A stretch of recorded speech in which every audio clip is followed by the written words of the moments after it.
Okay, I'm going to turn you over very shortly to President Quinton T. Ross Jr., but I want to let you know the lay of the land here. We've got Alabama State University trustee Delbert Mattison, Alabama State University trustee and judge Tiffany McCord, of course President Ross, State Senator Bobby D. Singleton, and President Ross and Senator Singleton will be speaking this morning. For technical assistance, we have the esteemed retired Senator Gerald. We have Wayne Williams, who's with Cold Chain. We have Christine McClary, who's head of the State Nurses Association. We have John B. with Dragonfly. We have Andy with Viper. With that said, I turn this over to President Quinton T. Ross Jr. Well, thank you and good morning to everyone. Let me thank all of you for being here this morning. Today, it is truly a great time to be a Hornet. It's a great day at Alabama State University as we take this opportunity to unveil a very unique piece of equipment to assist Alabama State University in trying to identify and mitigate the spread of COVID-19 within our campus family and within the community. And so today we will unveil our Dragonfly. The company is Dragonfly, but it is a vital, intelligent, smart thermal temperature assessment station. And this will allow us to check temperatures upon demand of our students, of our guests that join us here on the campus. And so we're just so proud to unveil this unique piece of equipment here that will assist us as we continue to keep our students, our faculty and staff safe here at the Alabama State University.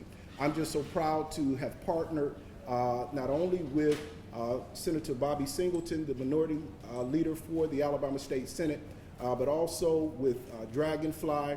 We have Viper, and we also have Cold Chain here that really made this possible. I want to thank our Board of Trustees for their support to allow us to do those things necessary to keep our students safe here at Alabama State University. So we have a great gathering today, and as you can see, we have our student leaders who are here with us.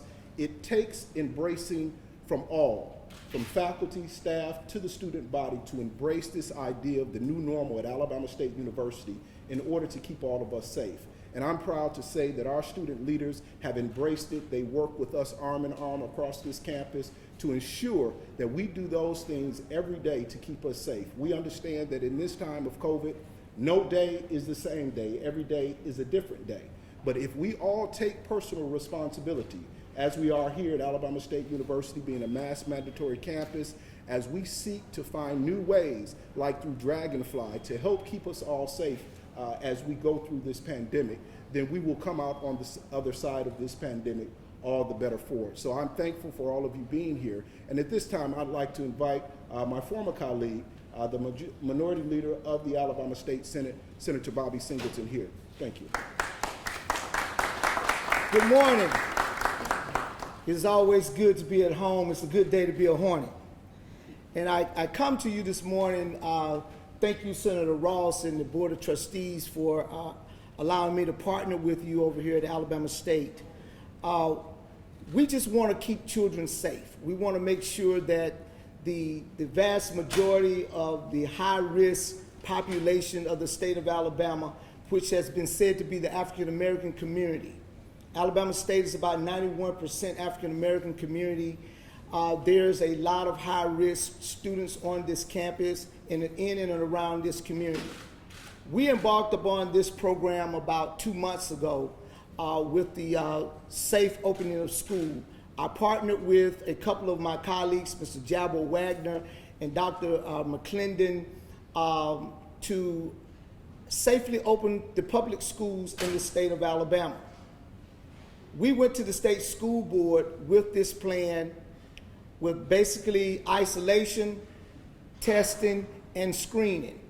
And we thought that if we can bring a plan to the state of Alabama where it was equitable across the 138 school systems, then we could safely open schools and we can keep our economy going, where parents can go to work. Because I know that in areas like where I represent, in the Black Belt, connectivity to virtual learning almost none exists. I left my daughter this morning on virtual learning, and out of 23 kids that's in her class, only 9 has been able to sign up thus far. We're about to spend $100 million in the state of Alabama on wired connectivity that's only going to last until December. We could bring our children back to school if we were to use technologies like this. This is not the cure-all without a vaccine, but however, it is a tool in the toolbox, along with social distancing, along with good hygiene practice, and along with the practice and rules and regulations being adhered to by the student body and by the administration, and making sure that our children are being safe. What we find ourselves in the African American community, that we live in multi-generational communities, households. When we go home, and if we get a cold, Big Mama get the cold. If we go home, Grandpa gets the cold. And with this COVID virus, being that it is an upper respiratory disease, it is killing people in our community at a tune of 40% of the population of the state of Alabama. And that should not happen. And what we want to do is just to bring another tool in the toolbox and ask the state of Alabama. When Superintendent Mackey said no to it, even after the governor told him 8 times just to ask me for the money, then it says something to me about what we were doing with our state school board, that we really didn't care about our children. So I'm pleased to say that when I introduced it to President Ross, he got it right off the top. He knew and saw it that it would be something to be able to keep the children, his students, safe here at Alabama State. Again, it's not a cure-all, but it is another tool in the toolbox that we can depend on. Thank y'all very much.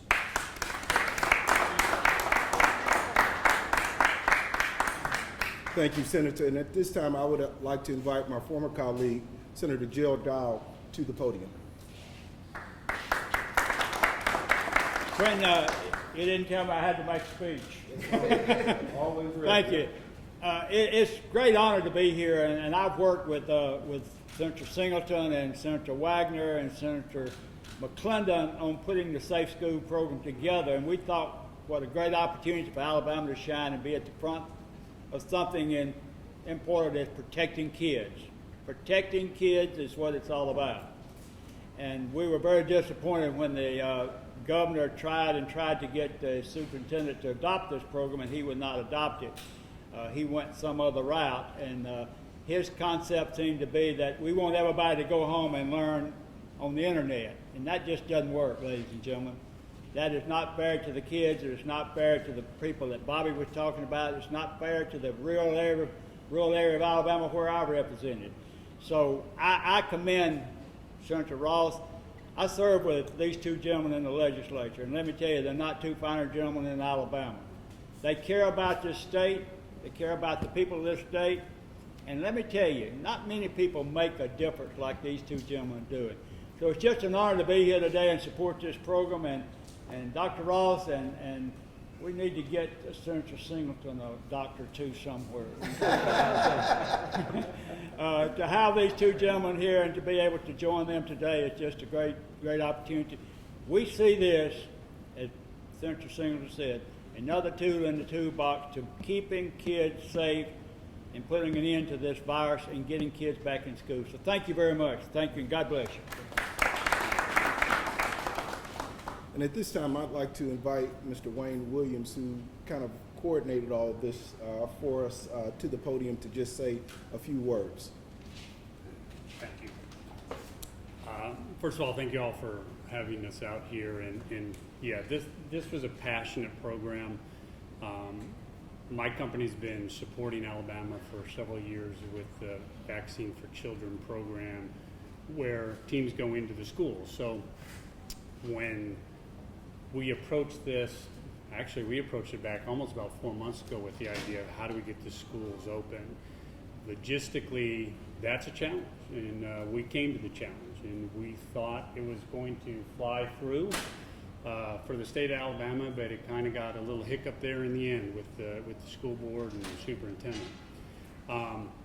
So we picked ourselves up by the bootstrap and said, you know, what can we do? And then ASU comes on board, and oh my gosh, we had to put it together. So the challenges obviously are screening, and you're going to see a technology here that is phenomenal. That's going to get folks through real quick to kind of do a prelim.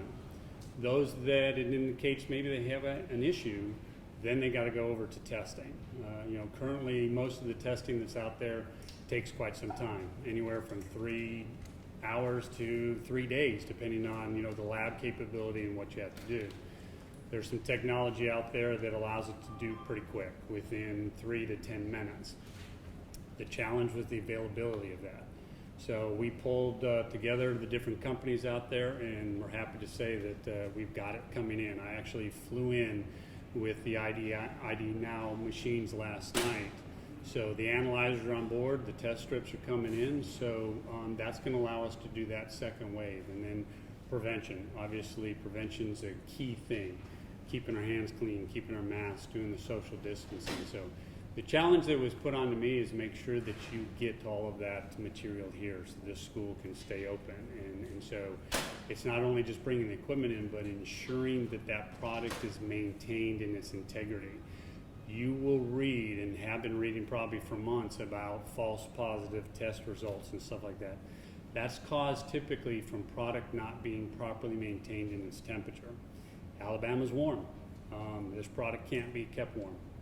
It has to be basically at a room temperature, what we're sitting in here today. So that's my challenge. That's what I do, is keep all that product safe, so when the kids are running through the screening process and finally the testing process, there is no doubt that that product was maintained safely and that the proper results are coming out from these tests.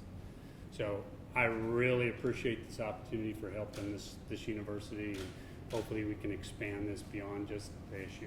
So thank you. Thank you, Wayne. And to provide you all context, Alabama State University has been testing here on campus through a partnership with the Alabama Department of Health and a partnership with our Montgomery Housing Authority that expanded into Alabama State University, being able to test anyone in the community. Also supplemented with a rapid testing machine here on campus. So when Dragonfly came along, it helps complement those things that we're doing on campus to keep students safe. And so, of course, with the addition of the Abbott ID Now on campus, that will further help us in our testing of our students even more on a regular basis here at Alabama State University. But we thought it very important early on to become a mass mandatory campus before the city became a mass mandatory city, before the governor announced being a mass mandatory state. Alabama State University was a mass mandatory campus. And before we move forward, I'd like to call our SGA president up, because it's important for you all to understand that this has been a campus-wide embracing of the new normal here at Alabama State University. And in order for us to keep one another safe, we all have to practice that social responsibility. So I'm going to ask Mr. David Hammond, who is our SGA president, to just come and give a few words. But when you see the students here, it's not for show. It's because they believe in what we're doing here at Alabama State University, and everyone has bought into and embracing the new normal. So at this time, Mr. David Hammond, president of SGA. Good morning, everyone. Good morning to the Board of Trustees, Dr. Ross, and all of our distinguished guests. I am David Hammond Jr. I serve as the SGA president for the Alabama State University, where we do have the best students in the world. When COVID-19 hit, when I got into office, Dr. Ross, his first thing he was telling me was, we're going to be all right. And I can truly attest that we're all right. We're doing good. Old Mother Dear is good and well and safe. Right now, as a student, I couldn't be even more proud to see all of these different resources coming onto campus to ensure our safety, to being able to go get tested when we need to get tested, having a testing site on campus, having procedures in place for our students to ensure their safety. So I couldn't be more proud. I know our student body is definitely proud to see that we're taking action to help stop the spread. So on behalf of the student body, I appreciate you all for doing this. I appreciate the partnerships that we have with the state of Alabama, and I appreciate our Board of Trustees for always working with us. And Dr. Ross, thank you so much. Y'all have a good one. And I promise I'm not going to put anybody else on the spot. I know that you all didn't come to just hear a lot of speeches, but I definitely wanted the representatives from Dragonfly and from Viper to come forward and say a few words, if you would. John? Thank you, Dr. Ross. Dragonfly, we really appreciate the opportunity to be the technology provider for this initiative. We feel it is utterly important to assist with this initiative to safely open the schools. We're proud to be here and provide best-in-breed technology. We are, amongst other things, a drone company, a data company, and an AI company. So once again, thank you to Cold Chain, Dr. Ross, Senator, everyone. We appreciate the opportunity. Thank you.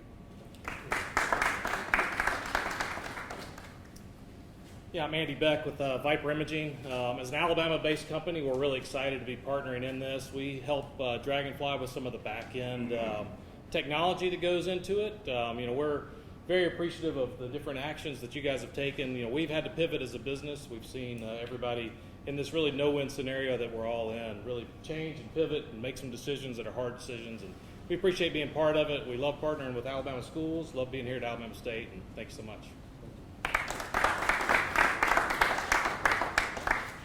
And I also think it speaks volumes to have the Alabama Nursing Association here. Ms. Christine, please come forward and say a few words, because these are the individuals that are on the front lines in our schools and throughout the state of Alabama. And if anyone knows best those type of things that we need to do in order to keep ourselves safe, I would yield to the Nursing Association. Thank you.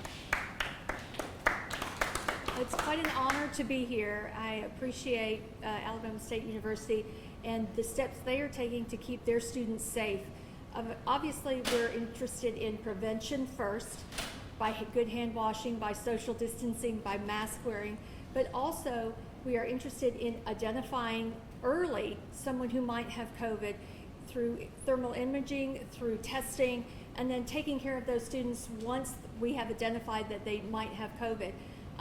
We are very excited that Alabama State has decided to adopt this technology. We're still hoping that other places in the state will pick it up, other school systems, to keep our children safe. Right now we are seeing lots of children being exposed, lots of quarantining in those school systems that are open right now. So in order to keep children safe, to keep the numbers of COVID down, and to not spread it through the community, as Senator Singleton said, as families live in multi-generational families and households right now, we're concerned about spreading it not just from the schools, but then to their families at home. And so if we can stem that and flatten the curve, we will have done our job. So thank you again for having us. Appreciate it. Thank you so much. And I know that you all want to see a demonstration, but I guess, are we going to ask questions now? Yes, sir. All right, so if you have any questions, please feel free to ask of any of our guests. Is Alabama State University the first university in the state to use this type of technology? Well, I'm going to yield to the Dragonfly, our representatives. They're shaking their head. Yes, Yes. we are the first. Where else has this been used before? Nowhere else in the state of Alabama.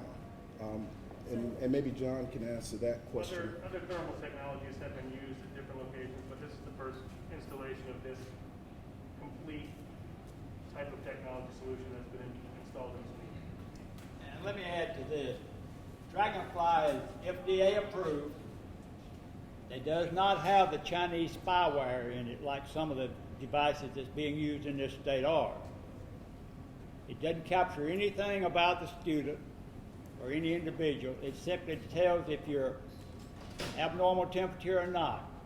Some of the devices that some of the school systems are buying in this state are prohibited from even being on federal properties because they do capture images, and even though they're not connected to the internet, when they eventually go to download that or to upgrade it, they will transfer all that information to China. We don't want that for our kids, and we caution those systems in this state that are purchasing those illegal systems and are putting those kids and those students in many of those counties into a system that will be captured by China and be known forever where they're from. We don't want that. Dragonfly is FDA approved, made in America, and does not capture images. That's the important part that you need to remember about this process. This is why it's so important. And where on campus will these be installed, or are they already installed? We have 5 of the social distancing machines, as well as the Dragonfly temperature assessments. This is the first place that it's been, we've stationed them because they're high traffic areas, but we can envision one being placed at our football stadium once football season comes in, because when you look at our reopening guide, one of the things that we wanted to do was check temperatures, because that's one of the #1 things that the CDC points out. But also we use the Guide Safe, which is something that we went into partnership with the University of Alabama, where we've asked students to check temperatures. So this supplements that checking the temperature. So if a student doesn't use the digital thermometer that we've given them to check their temperature, they may forget, they can walk up to this system and check their temperature and then go into their health check system for the rest of the day. So it really complements all of the things, protocols that we've put in place for our reopening here at Alabama State So University. this is the first place that it's been? Yes, ma'am. And then any idea where the others will be? Well, one again, I gave you the example of the stadium, football stadium, but we will make a collective effort. Our team will decide where these others will go. But we thought that this, because this is a high traffic area, would be one of the best places for it. Okay? And Madam Advertiser, reporter, and all other reporters, when you finish with your questions with Dr. Ross and others, we're going to take you around, and you can actually witness a demonstration of the temperature unit over here, and the social distancing unit is in the next room. We'll go over there as well, so you can actually see it working, and then we'll hop just a mere half block away to look at the testing facility, right, Mr. President? Yes. Okay, any other questions right now? President Ross, you mentioned some of the testing, student testing that's been done. Can you sort of describe that protocol, how that works, and how many students have tested positive? And then what happens when a student does test positive? Well, a couple of things, Mike. Number one, we wanted to be require everyone on campus to be tested. So that's students, faculty, and staff. And so we have protocols in place should individuals test positive, and that's at this point. And of course, in terms of all of our data, it goes to the state health department like every other test that's done in the state. And so our protocol has been that before students arrived on campus, could move in the dormitory, they had to be tested. And so we've successfully done that. And as of today, we have no known cases on our campus.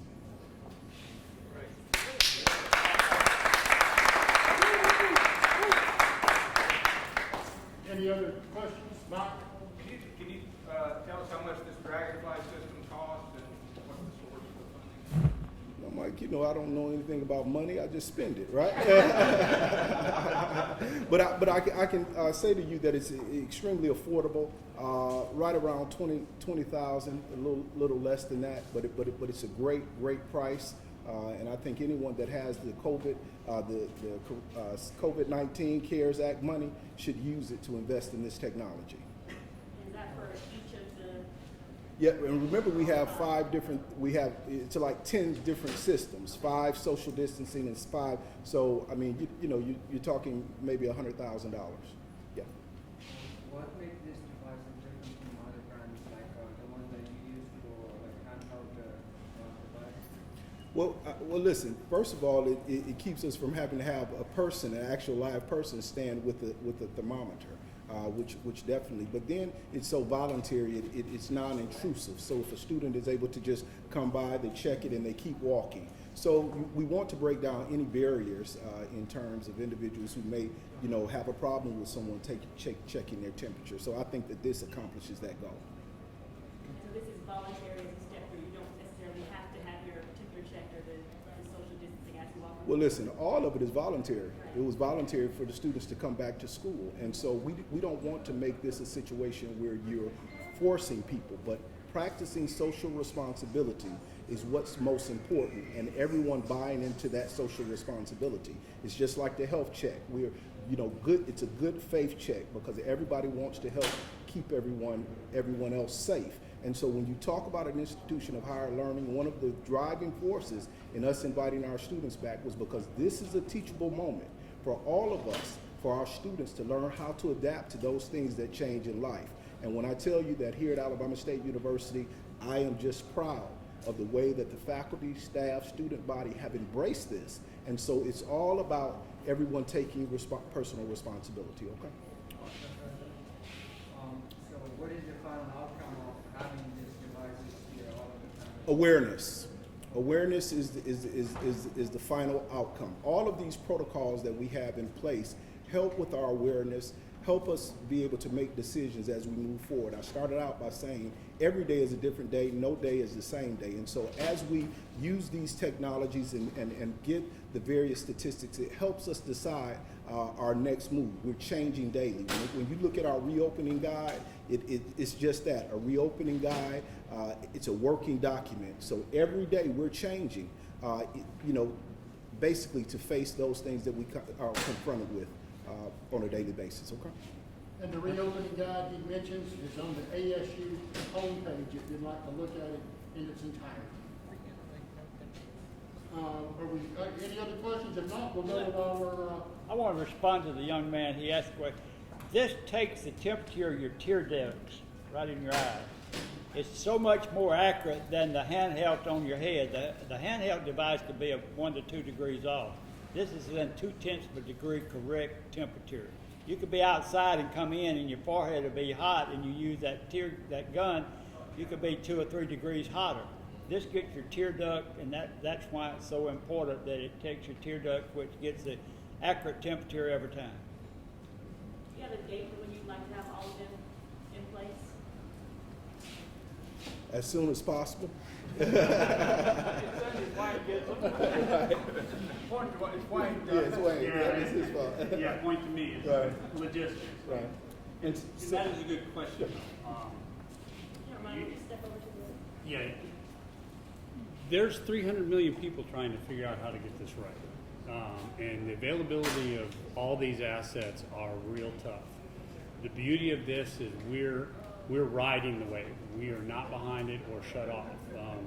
Abbott made an announcement last night that they were slowing back down on commercial approaches. So this means the federal government is trying to figure out how to allocate.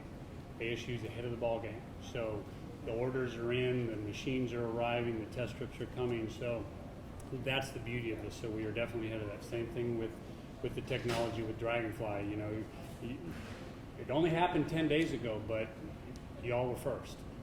Okay? Will you say and spell your name for me? Yeah, it's Wayne Williams. So. Yeah. And guys, Let me. Liberty Duke hides back there in the back. She is the Alabama coordinator that worked with Wayne, and she really does most of Wayne's work. But Liberty Duke, I don't know where you are, but she's the Alabama coordinator, and she's the one who's helped put this together too. thank you, Senator. Now we'd like to do the demonstration. I'm going to ask the news media.